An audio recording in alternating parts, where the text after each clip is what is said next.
အားလုံးပဲမြင်လာပါ Genius Cloud IT Institution မှာပြန်လည်ပြီးတော့ကြိုဆိုလိုက်ပါတယ်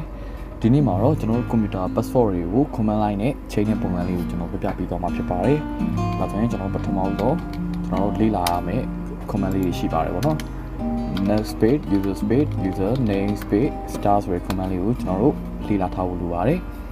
star ဆိုတဲ့သင်္ကေတလေးကိုရဖို့အတွက်တော့ကျွန်တော်တို့ keyboard ကနေပြီးတော့ shift key ကိုဖိပြီးတော့ကိန်းဂဏန်းနံပါတ် 8 လေးကိုနှိပ်ပေးမယ်ဆိုရင် star လေးရပါတယ်နော်Okay ဒါဆိုရင်ကျွန်တော်တို့ command prompt လေးကိုဖွင့်ကြမယ် cmd run as administrator yes or no မေး yes လေးကိုရွေးပေးပါနော် Okay ကျွန်တော်တို့နောက်ထပ်မှတ်ထားရမယ် command လေးတစ်ခုရှိသေးတယ် who am I ဒီ command လေးကဘာလုပ်တာလဲဆိုတော့ကျွန်တော်တို့ရဲ့ computer name တွေ user name တွေကိုကြည့်ချင်တဲ့အခါမျိုးမှာသုံးပါတယ်ပေါ့နော် who am I ဒီမှာဆိုရင်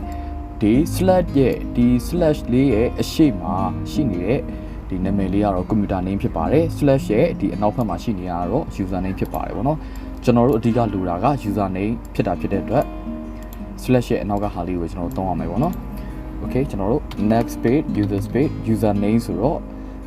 Genius Cloud ကျွန်တော်ဒီမှာ colon လေးကိုကျွန်တော်သုံးသွားတယ်ပေါ့နော်ဘာကြောင့်လဲဆိုတော့ကျွန်တော်ရဲ့ user name လေးဟာ space ချားနေပြီပေါ့နော်တကယ်လို့ space တာမချားဘဲနဲ့ Genius Cloud ကတစ်ဆက်တည်းဖြစ်နေမယ်ဆိုရင်ဒီ column လေးကျွန်တော်ကုတ်စရာမလိုပါဘူးပေါ့နော် okay ဒါဆိုရင်ကျွန်တော် enter ခေါက်လိုက်မယ်ဒါဆိုရင်ကျွန်တော် password စပြီးတော့ပေးလို့ရပါပြီပေါ့နော်ကျွန်တော် password ပေးရင်တော့ဘာမှပြမှာမဟုတ်ဘူးကျွန်တော် password ရိုက်လိုက်တယ်ဒီတိုင်းလေးပဲကျွန်တော် password ရိုက်လိုက်တယ်ဒါဆိုရင်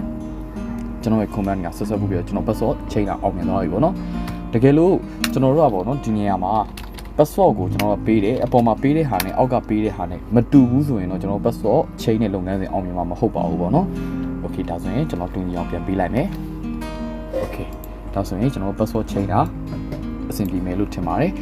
တကယ်လို့ဒီနားလေးမှာပြောစရာရှိတာကကျွန်တော် keyboard ကနေပြီးရိုက်တယ်ဆိုလို့ရှိရင်ဒီနေရာမှာဘာမှလာပြနေမှာမဟုတ်ပါဘူးပေါ့နော်ကိုရိုက်စရာရှိတာရိုက်ပြီးတော့ enter ခေါက်ပေးလိုက်ရမှာဖြစ်ပါတယ်ပေါ့နော် okay ဒါဆိုလို့ရှိရင်တော့ဒီနေ့ဗီဒီယိုလေးကတော့ဒီလောက်ပါပဲနောက်နေ့ဒီမှာလည်းကျွန်တော်ဒီစိတ်ဝင်စားဖို့ကောင်းတဲ့ဗီဒီယိုတွေနဲ့အတူပြန်လာခဲ့ပါမယ်ကျွန်တော်ရဲ့ Facebook page နဲ့ YouTube channel ကိုလည်း like and follow လေးလုပ်ပေးဖို့မမေ့ပါနဲ့ဦးပေါ့နော်အားလုံးကျေးဇူးတင်ပါတယ်